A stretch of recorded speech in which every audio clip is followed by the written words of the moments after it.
ओम ध्याये सदा सवितृमंडल मध्यवर्ती नारायणा सरसिजासन सन्नविष्टि केयूरवांगनगर कुंडल मां किरीटी हारय हिरण्य विपुर्ध शंख चक्र ऐ सूर्य सहस्त्रांशु तेजो राशि जगतपतये अनुकंपय मां भक्ता गणार्घं दिवाकर। नमस्कार, स्वागत है आपका आचार्य वाणी में। मैं आचार्य डॉक्टर विक्रमादित्य आपके साथ हूँ और आज का विषय है, हम बात करने जा रहे हैं कुंभ राशि वालों के लिए। कुंभ राशि वालों के लिए जो सूर्य का परिवर्तन का योग कन्या राशि में सूर्य रहे, उनका क्या प्रभाव होगा। विशेष तौर पर कुंभ राशि वालों, आपकी राशि के अनुसार से सूर्य का जो परिवर्तन हो रहा है वो आपके अष्टम भाव में। सूर्य अभी तक आपकी राशि के अनुसार से चल रहे थे सप्तम भाव में। अननेसेसरी की थोड़ी सी आपको एग्रेसिवनेस, बात में छोटे छोटे बातों में क्रोध उत्पन्न करने के योग दे रहे थे, उससे आपको रिलीफ मिलने का योग बन जाएगा। 16 सितंबर से 17 अक्टूबर तक सूर्य परिवर्तित होकर आपके अष्टम भाव में चले जाएंगे। अष्टम भाव बंधन का भाव है। अष्टम भाव विशेष तौर पर कहा जाता है कि मृत्यु का भाव भी माना जाता है। अष्टम भाव जेल का भाव भी माना जाता है, बंधन का भाव भी माना जाता है। और इन सब में सूर्य जब जाते हैं तो वहाँ पर जाकर इन सबको कम करने का योग बना देते हैं। तो यानी बहुत सारे नेगेटिव प्रभावों को नेगेटिव खत्म करने का योग भी इस सूर्य के बनाने का योग बनाएंगे। सीधा प्रेडिक्शन तो ये दिखाई देता है, लेकिन ग्रहगण दृष्टिकोण से यदि समझा जाए तो ऐसे में ये विशेष योग आपके लिए कई मामलों में अच्छा रहेगा। साहस को उत्पन्न करने का योग बनाएगा, क्रिएटिविटी को उत्पन्न करने का योग बनाएगा। सूर्य विशेष तौर पर नया पुरुषार्थ आपके अंदर उत्पन्न करने का योग बना सकता है, क्योंकि सूर्य के परिवर्तन के साथ साथ और भी ग्रहों का परिवर्तन का योग इस दौरान बनता दिखाई देगा। ये सूर्य का जो परिवर्तन है विशेष तौर पर आपके मनोवृत्ति में थोड़ा आनंद का भाव, कला की तरफ रुझान का भाव भी उत्पन्न करता दिखाई दे रहा है। तो कई जगह थोड़ी सी वासनाओं को बढ़ाता भी दिखाई देगा ऐसे में, और उसके कारण से ध्यान रखने की थोड़ी ज़रूरत पड़ेगी। रक्त विकार उत्पन्न होने के योग बन सकते हैं। ऐसे में ये इस बात का ध्यान रखिए, थोड़ा संयम रहते हुए कार्य करने की बहुत ज़रूरत रहेगी। ये जो ग्रहों का योग बन रहा है, विद्यार्थी जो पढ़ाई में लिखाई में लोग हैं उनके लिए थोड़ी बाधाएं उत्पन्न करने का योग बना सकता है। तो थोड़ा माता पिता को ध्यान रखना चाहिए। कुंभ राशि वाले बच्चे जो हैं वो पढ़ लिख रहे हैं तो उनका मनोमस्तिष्क थोड़ा सा बदमाशियों की तरफ, ज़्यादा रुझान की तरफ जा सकता है। तो माता पिता को थोड़ा इस मामले में थोड़ा ध्यान रखने की ज़रूरत है। ऐसे में बुध भी परिवर्तित होकर जो आपके सप्तम भाव में चल रहे थे, सूर्य वाली राशि में चल रहे थे, वो भी बदलकर राशि अपने स्वग्रही होकर उच्च के होकर अष्टम भाव में विराजमान हो जाएंगे 23 सितंबर से लेकर 10 अक्टूबर के लिए। ऐसे में बुध अस्त रहेंगे। बुध का अस्त होना, स्वग्रही जाकर उच्च के होकर, ये थोड़ा सा कहीं ना कहीं शुभ नहीं अशुभ योग बनाता है। और इसी दौरान चतुर्ग्रही योग का निर्माण भी होगा, ग्रहण का योग का निर्माण भी होगा। एक ग्रहण 18 तारीख को पड़ने वाला है विश्व के अंदर, दूसरा ग्रहण विश्व में 2 अक्टूबर को पड़ने वाला है। और ये 15 दिनों में 2 ग्रहण जहाँ एक ही क्षेत्र में पड़ने वाले हैं, वो क्षेत्र है विश्व का जो मध्य भाग है। विशेष तौर पर हम समझें कि भारत में तो ग्रहण नहीं पड़ रहा है, लेकिन यूरोप में, अमेरिका में, रशिया में, अफ्रीका में, मुस्लिम बाहुल्य देशों के अंदर जहाँ ये ग्रहण पड़ रहा है, वहाँ के लिए विस्फोटक स्थिति उत्पन्न कर सकता है। प्राकृतिक आपदाओं के योग बना सकता है।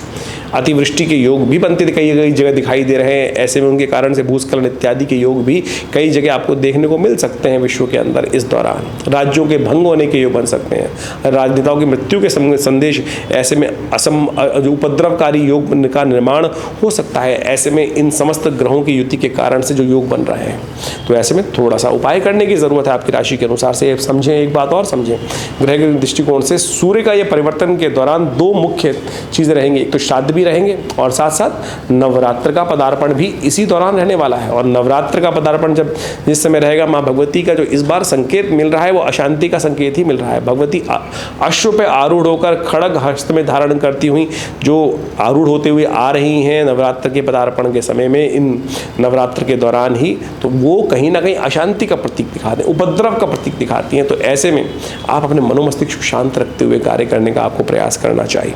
भगवती दुर्गा की आराधना करना सब प्रकार से आपके लिए कल्याणकारी रहेगा। आगे करने के लिए खासतौर पर ध्यान रखते हुए कार्य करने की ज़रूरत है, आपके लिए बहुत अच्छा रहेगा। गौ सेवा विशेष तौर पर करने का प्रयास करें, क्योंकि बुध का अस्त होना ये कहीं ना कहीं थोड़ी चीज़ों को अनऑर्गेनाइज करने की तरफ ले जाता है। तो बुध का जितना आप उपाय करेंगे, बहनों का जितने सेवा करेंगे, गऊ को की सेवा करते हुए गाय को हरी चीज़ों का खिलाना, पालक खिलाना, ये सब चीज़ें करना आपके लिए बहुत अच्छा रहेगा। सूर्य को नित्य प्रति जल दें। देखिए आपकी राशि के अनुसार से थोड़ा तिल जल में डालकर, काले तिलों को या सफ़ेद तिलों को जो भी आप उपयोग करना चाहें कोई दिक्कत नहीं है, तो एक लोटे में डालकर नित्य प्रति भगवान सूर्य को अर्घ्य दीजिए। आपकी मनोकामना सिद्धि का योग, आपके साहस से कार्यों को पूर्ण करने का योग ये सूर्य का परिवर्तन अवश्य बनाता दिखाई देगा। ग्रह नक्षत्रों का प्रभाव हर व्यक्ति के हर जीवन में अवश्य होता है। कण कण पर ग्रहों का प्रभाव होता है। सूर्य तो प्रत्यक्ष देवता है और सूर्य तो नित्य प्रति हमारे यहाँ प्रत्यक्ष देवता इसलिए कहा गया है कि बाकी समस्त देवताओं के लिए तो आराधना पड़नी पड़ती है, वर्षों तक उनकी साधना करनी पड़ती है, मंत्र जप करना पड़ता है, लेकिन सूर्य चंद्र ऐसे प्रत्यक्ष देवता हैं, नित्य प्रति अपने समय पर अपना दर्शन इस संसार को देते हैं और अपने कार्य में संलिप्त रहते हैं। और इस सूर्य की वजह से ही संसार में समस्त कार्य चलते हैं, चाहे वो जीव जंतु हो, चाहे वो मानव हो, चाहे वो हवा हो, चाहे वो बादल हो, सब प्रकार से वर्षा इत्यादि समस्त प्रकार से सूर्य ही उनके मुख्य केंद्र बिंदु माने जाते हैं। इसलिए सूर्य का प्रभाव प्रत्यक्ष और अप्रत्यक्ष दोनों रूप से होता है। प्रत्यक्ष प्रभाव तो समस्त संसार को पता ही है, अप्रत्यक्ष प्रभाव ज्योतिष ने उसका अनुसंधान शोध कर समझने का प्रयास किया और वही हमने आपके समक्ष उपस्थित किया। और सूर्य को ठीक करने के लिए अनेक उपाय शास्त्र में विद्यमान हैं। उन सब उपायों को आप करें तो बहुत सुंदर तरीके से आप अपने कष्टों को जीवन से दूर करने के योग बना सकते हैं। शास्त्र में अनेक प्रमाण उपस्थित हैं जिनके द्वारा सूर्य के विभिन्न उपायों को हमें अवश्य करने का प्रयास करना चाहिए। सूर्य के देवता जो विशेष तौर पे कहे जाते हैं, सब सूर्य की जो आराधना की जाती है गायत्री के अंतर्गत की जाती है, और सवितुर देवता उनके हैं, गायत्री छंद है विशेष तौर पर। और समस्त अनिष्टों को दूर करने के लिए भगवान सूर्य को नित्य प्रति अर्घ्य देना सबसे श्रेष्ठ भारतीय संस्कृति में बताया गया है। सूर्य को अर्घ्य देने का भी एक पूर्ण वैज्ञानिक तरीका है। किस प्रकार से सूर्य को अर्घ्य देते हैं, ये नहीं कि केवल लोटा लेके जल डाल दिया। कहा जाता है कि सूर्य को अर्घ्य देने के लिए एक जर्मन साइंटिस्ट ने रिसर्च की और जर्मन साइंटिस्ट ने उसको प्रत्यक्ष रूप से आज मॉडर्न तरीके से समझाने का प्रयास किया कि होता क्या है कि सूर्य को जल देने से। हमारे प्राचीन पद्धति है सूर्य को जल देने की, जल में खड़े होकर, और आधा अंग जो है शरीर का मध्य भाग तक जल के अंदर रहना चाहिए, और फिर सूर्य को जल देते वक्त सूर्य का दर्शन करते हुए लोटे को अपने सिर से ऊपर ले जाने के बाद उस पानी को वहाँ सूर्य को उपस्थित किया जाता है।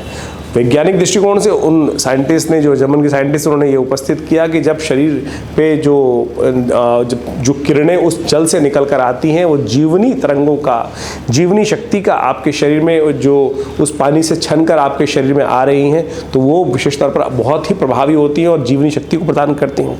हमारे यहाँ मेघ स्नान का भी बड़ा वर्णन आता है, उसमें भी जब सूर्य निकला हुआ हो और तब बारिश पड़ रही हो, और यदि वो बारिश सूर्य के जो किरणें हैं उनसे चार्ज हो जाती है और वो पानी जब शरीर में पड़ता है तो वो भी जीवनी शक्ति का और बहुत सारे शरीर में आदि व्याधियों को दूर करने के लिए बड़ा उपयुक्त माना जाता है। इसलिए इस जो बारिश में जब सूर्य निकल रहा और उस समय जब मेघ पड़ रहा हो, बारिश पड़ रही हो, तो वो सबसे ज़्यादा उपयुक्त स्थान से माना जाता है। उस बारिश में भीगना सब प्रकार से, बारिश का पानी शरीर में पड़ना सब प्रकार से शुभ और विशेष तौर पर बीमारियों को दूर करने वाला, जीवनी शक्ति को संचार करने वाला माना जाता है। तो इसी प्रकार से जो वैज्ञानिक जो बाहर से जर्मन ने साइंटिस्ट आए और उन्होंने हेल्थ मैगजीन में उनका एक आर्टिकल भी विशेष तौर पर छपा जो लंदन से छपती है। तो सोचें, भारतीय संस्कृति में हर चीज़ को जो समझाया गया वो कहीं ना कहीं आदि भौतिक आदि दैविक के साथ साथ वैज्ञानिक प्रमाणों पर भी सत्य रूप से प्रतिष्ठित बैठती है। तो हमको समझने का प्रयास करना चाहिए। तो सूर्य का प्रभाव आपने समझा, किस प्रकार से सूर्य परिवर्तन होते हैं, और सूर्य का परिवर्तन का प्रभाव जो आप पर पड़ रहा है उसमें आप अनेक प्रकार से उनको ठीक करने के लिए मंत्र जप कर अनेक प्रकार से समस्याओं को ठीक करने के लिए उसका रास्ता अपना सकते हैं। तो आप सबको उनका मंत्र जप और साथ साथ आदित्य हृदय स्तोत्र का पाठ करना चाहिए, गायत्री का पाठ करना चाहिए। सूर्य के निमित्त गेहूं का दान सबसे श्रेष्ठ माना जाता है, वो आप अवश्य रूप से करने का प्रयास कीजिए। देखिए सूर्य का यह परिवर्तन आपके लिए बहुत विशेष बनता दिखाई दे रहा है और इन उपचारों को कर आप उन समस्याओं को ठीक करने का रास्ता भी बना सकते हैं जो जीवन में सूर्य के द्वारा और विभिन्न ग्रहों के द्वारा उपस्थित होती हैं।